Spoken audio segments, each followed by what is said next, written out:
제가 안타까운 것 중에 하나가 학교예요. 네. 재개발을 이렇게 하다 보면은 항상 학교 필지를 정하게 돼 있어요. 그렇죠. 신도시를 만들거나. 요새는 아파트가 대단지면은 그 안에 학교가 또 그렇죠. 있죠. 예. 근데 그 단지가 있으면은 보통 학교를 한쪽 구석에다 놓습니다. 큰 사거리 쪽에다가.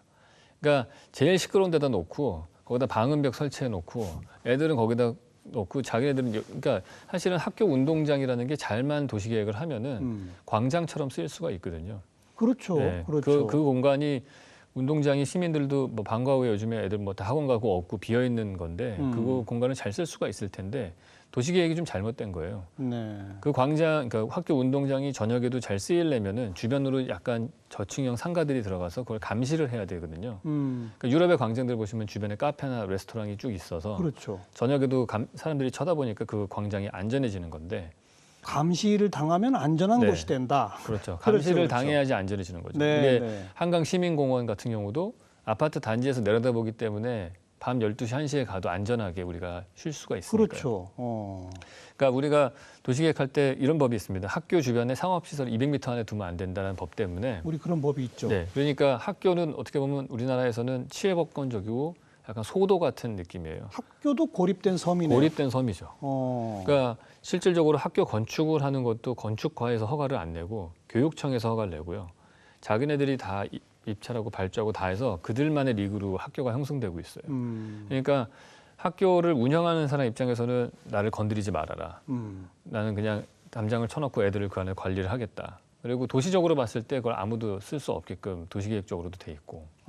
좀 안타까워요, 저는. 제가 볼 때는 항공사진으로 이렇게 딱 내려다보면은 학교 운동장들이 유럽의 광장보다 분포가 더 잘 돼 있거든요. 서울에. 네. 예, 예. 그것들만 잘 우리가 계획을 했으면, 그러니까 역세권 상가를 흐트러뜨려서 가로형으로 만들고 학교 운동장을 잘 연결을 해서 네트워크를 우리가 잘 만들었다면 정말 서울이 아름다운 도시가 될 수 있을 것 같아요. 네, 네. 근데 우리의 지금까지 패러다임은 그 방향이 아닌 거죠. 저는 옛날부터 우리 학교 건축의 그 기본 모형을 보면서 네, 이건 군대 연병장하고 네. 똑같다. 정확하게 보셨습니다. 군 막사가 있고 앞에 연병장, 네. 운동장 같이 하나 그렇죠. 있고 그리고 이제 철조망으로 딱 네, 고립시켜 놨잖아요. 네, 네, 그렇습니다. 똑같은 구조를 학교에다 그대로 실현시켜 놨는데 네.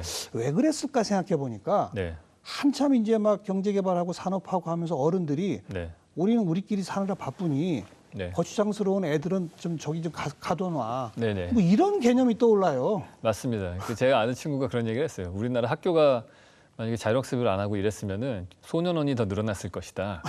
그런 얘기도 하거든요. 예. 일종의 어떻게 보면 지금의 학교 건축은 사실은 애들 입장에서 봤을 때는 거의 감옥이랑 똑같아요. 담장으로 둘러싸여져 있고 컨트롤되어 있는 공간이 딱 두 개의 시설이 있습니다. 하나는 교도소이고요. 하나는 학교예요. 둘 다 재밌는 건 둘 다 교정이라고 불러요. 그러니까 뭘 어떻게 사람들을 교육하고 자기가 원하는 틀에 끼워 넣겠다라는 생각을 교육의 기본 개념으로 갖고 있는 거예요. 범죄자는 내가 교육해서 일반인 사회인으로 만들겠다. 아무것도 모르는 학생은 갖고 와서 내가 교육해가지고 어떤 틀에 맞춰진 사람을 만들겠다. 네, 네. 이런 교육관을 갖고 있으니까 건축의 형태가 사실 똑같은 거예요. 그러네요. 예. 그러니까 한 4, 5층짜리 빌딩이 있고 그다음에 그 연병장 같은 운동장이 있고 담장 쳐 있고 아무도 못 들어오게 하고.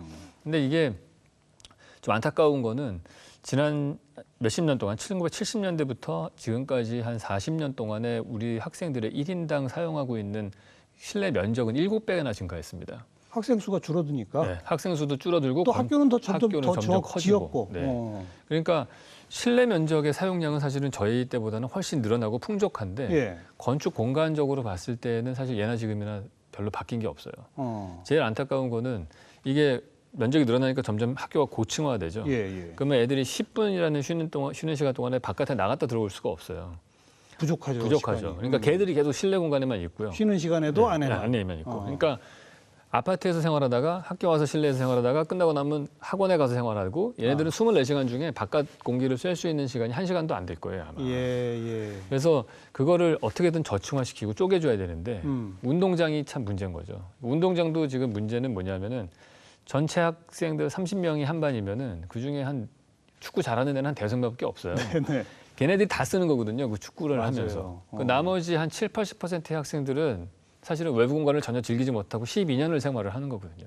남 축구하는 거 구경이나 하면서. 예. 그 안에서도 학생들의 어떤 그 서열 같은 것들도 그러기 때문에 축구 잘하는 애가 인기가 많고 그래서 사실 그 바람직하지 않은 것 같아요.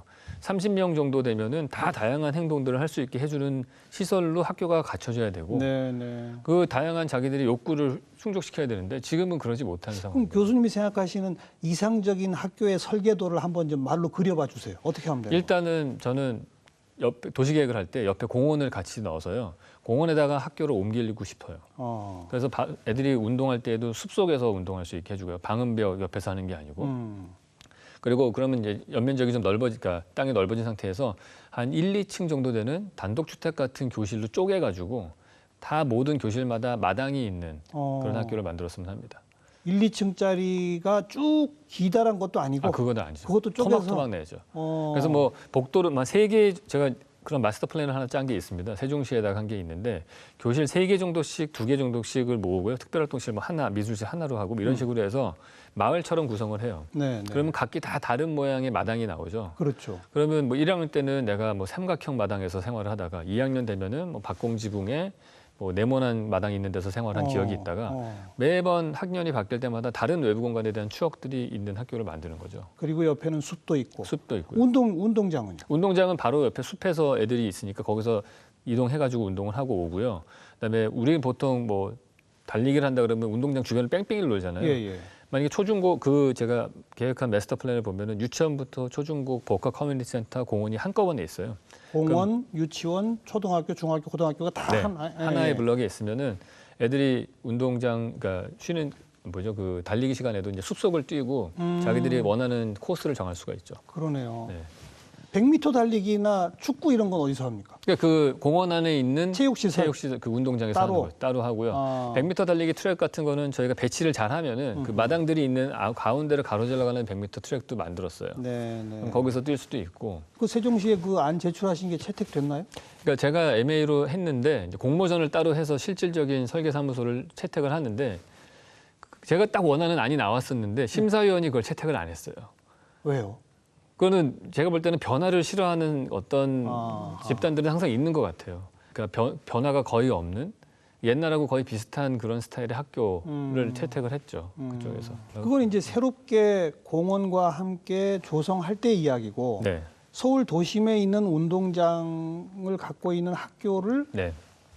재활용한다고 그럴까? 그럴 네. 수 있는 방법은 어떻게 하면 되는 거예요? 일단은 저는 그 학교 주변을 재개발을 하면서 그 주변으로 저층부 상업시설들을 넣을 수 있게 어떤 도시계획을 잡았으면 좋겠어요. 학교 담벼락 맞은편에? 네. 그러니까 문방구라든지 뭐 야채 가게나 커피숍 같은 것들이 들어가면은 애들을 학교에다 보내놓고 카페에서 차 마시면서 애들 운동장을 보겠죠. 그럼 학교 담은 없어지는 거겠죠? 없어지는 거예요. 없어지고. 그러면 그 공간이 이제 감시를 받으니까 안전해지겠죠.